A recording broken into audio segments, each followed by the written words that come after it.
Romania. For years, the Ottoman Turks have occupied my country, enslaving the Romanian people.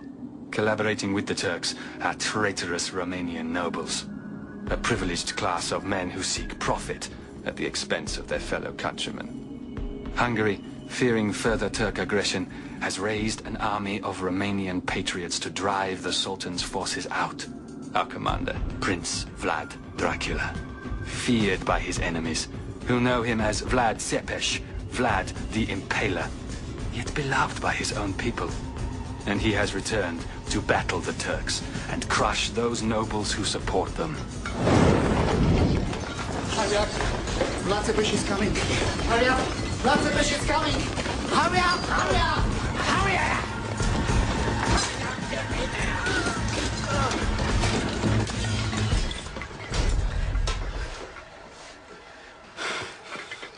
You are a traitor to your people. And the thief. I get it.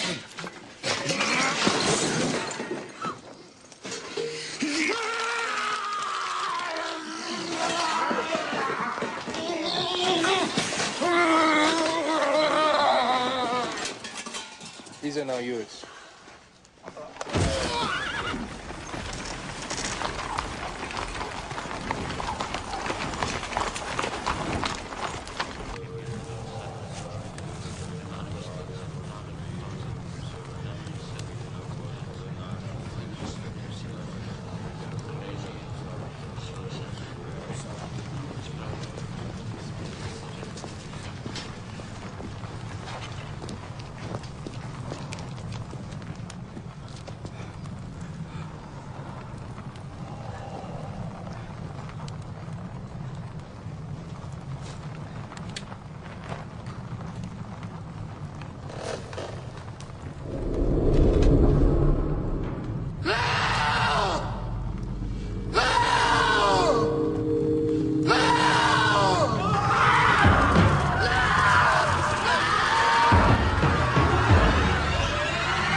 I've sent you messages. You've disregarded them. Father Stefan, I'm fighting a war.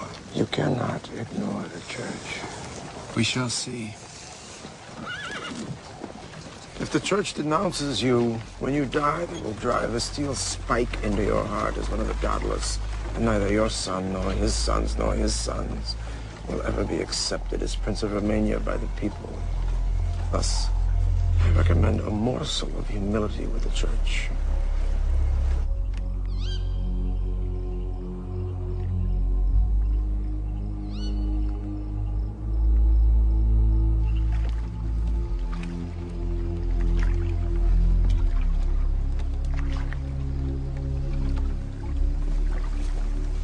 You've never met these men before. They only know you by reputation as Vlad Țepeș, Vlad the Impaler.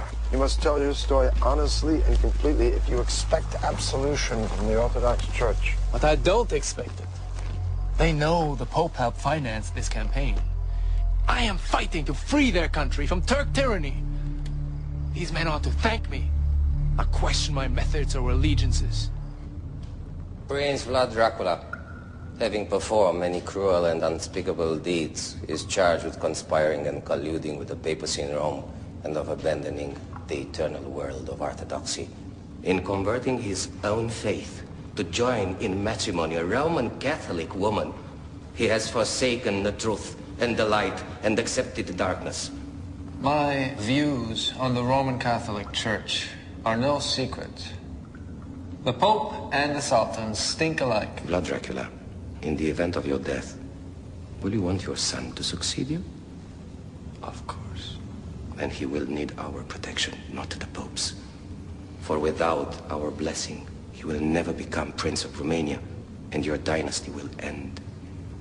We have questions that you will answer.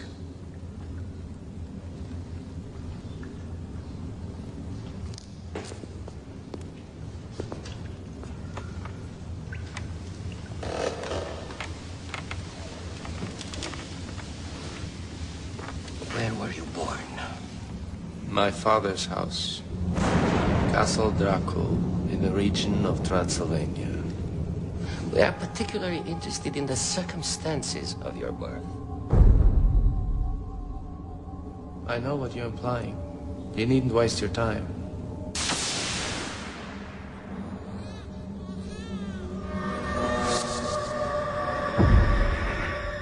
I've heard the folk tales. Who first told you these stories? Your mother?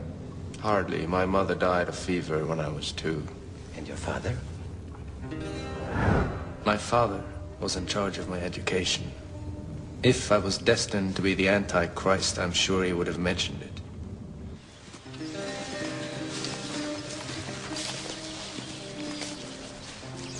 I could do no wrong in my father's eyes.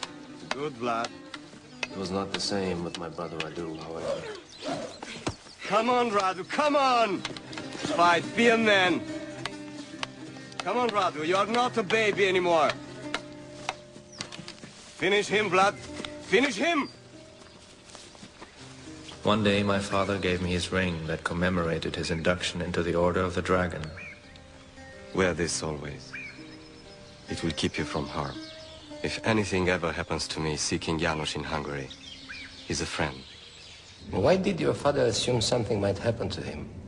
The Turkish Sultan was demanding his yearly tribute, 10,000 ducats and 500 young boys. As Prince of Romania, my father was refusing. He was leaving for Târgoviște to meet with our country's nobles and convince them to unite against the Sultan.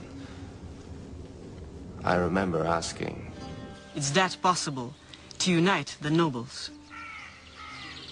Many have made separate arrangements with the Sultan. They profit.